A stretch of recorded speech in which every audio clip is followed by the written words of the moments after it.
السلام عليكم ورحمة الله وبركاته، ومعكم النشرة الإخبارية لحزب التحالف الوطني. إعلان هام من حزب التحالف الوطني المصري.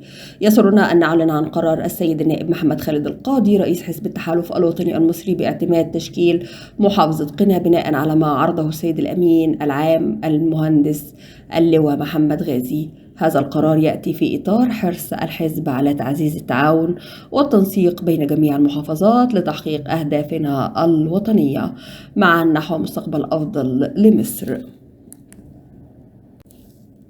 ما هي أسباب انسحاب النائب محمد القاضي من ائتلاف في حب مصر، وما سبب الخلافات الداخلية؟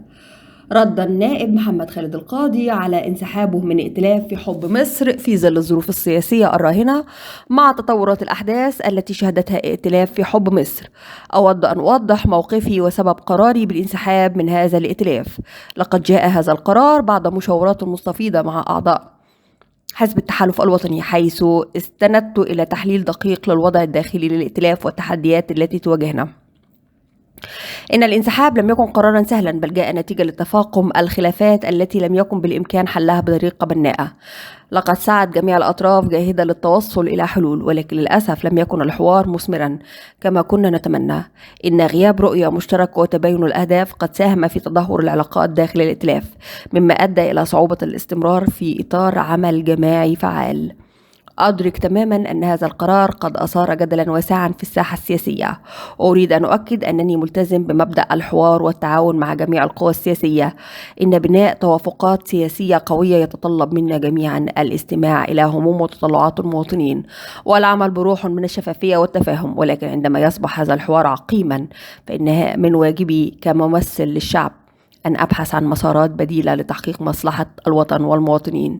كما أود التأكيد على أن هذا الانسحاب لا يعكس عدم رغبتي في العمل السياسي المشترك، بل هو دعوة للتفكير عميق حول كيفية إعادة بناء الثقة بين جميع الأطراف. علينا أن نتعلم من التجارب السابقة ونبني على أسس من الشفافية والتعاون لتجنب الأزمات التي قد تؤدي إلى تفكك الائتلافات. ختاما، إنني أؤمن بأن الحوار البناء والتعاون الفعال هما السبيل الوحيد لتحقيق الأهداف التي يتطلع إليها الشعب المصري. سأستمر في العمل على تعزيز هذه القيم، وسأبقى ملتزما بخدمة المواطنين والسعي لتحقيق تطلعاتهم، سواء كان ذلك من خلال الحزب أو من أي منصة سياسية أخرى.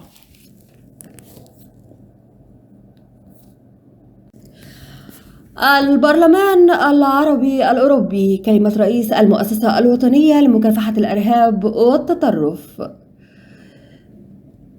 كلمة رئيس المؤسسة الوطنية لمكافحة الإرهاب والتطرف. بدأت الدولة المصرية منذ عام 2014 خطة شاملة وطموحة لتحقيق الإصلاح الإداري، تنفذها وزارة التخطيط والمتابعة والإصلاح الإداري بالتعاون مع مختلف الوزارات والجهات المصرية، وذلك سعيا لرفع كفاءة المؤسسات وتهيئة بيئة مواتية لممارسة الأعمال، وبما يمثل ركيزة أساسية لتحقيق التنمية الشاملة والمستدامة في إطار رؤية مصر 2030، والتي جاء أحد أهدافها ممثلا في أن يكون الجهاز الإداري للدولة جهازا كفءا وفعالا يتسم بالمهنية والشفافية والعدالة، ويحسن إدارة موارد الدولة، ويقدم خدمات ذات جودة عالية، ويخضع للمساءلة، ويعلي من رضا المواطن، ويساهم بقوة في تحقيق الأهداف التنموية للدولة المصرية.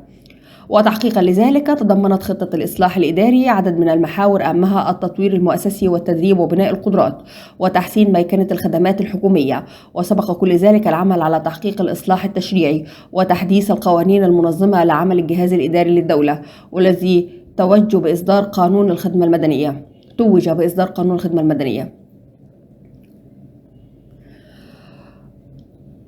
ومواكبة للمستجدات والتطورات التشريعية في مجال الإصلاح الإداري. كان من الضروري إعادة صياغة مدونة سلوك وأخلاقيات الوظيفة العامة لتأكيد القيم والممارسات التي يجب مراعاتها في الجهاز الإداري للدولة، ولتأكيد حقوق وواجبات الموظف العام والإجراءات التنظيمية اللازمة لإقرارها، بما يضمن رفع كفاءة الأداء وتحسين مستوى الخدمات العامة لتلبية احتياجات وتطلعات المواطن.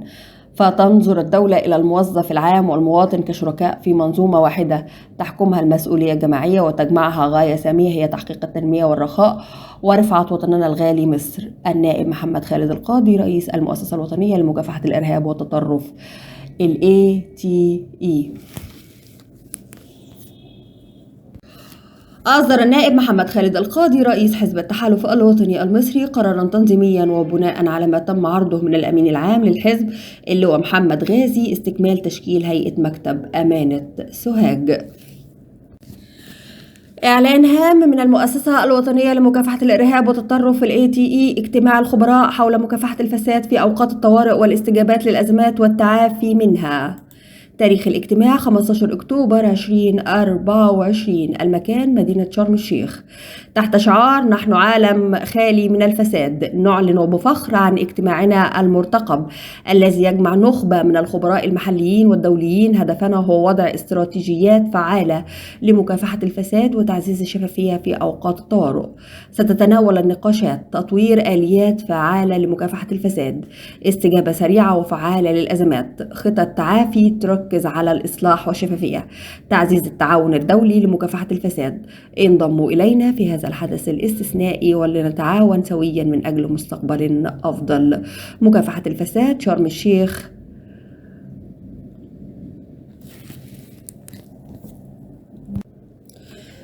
بيان رسمي من حزب الجمهورية الجديد. في إطار حرصنا الدائم على دعم المبادرات الوطنية الهادفة إلى تعزيز دور الشباب في بناء المستقبل الوطن، قرر المكتب السياسي لحزب الجمهورية الجديدة بعد سلسلة من المناقشات والمداولات الانضمام رسميا إلى قائمة شباب مصر الشباب الوطني هنبني الوطن تحت قيادة النائب محمد خالد القاضي. وإلى هنا تنتهي نشرتنا الإخبارية، والسلام عليكم ورحمة الله وبركاته.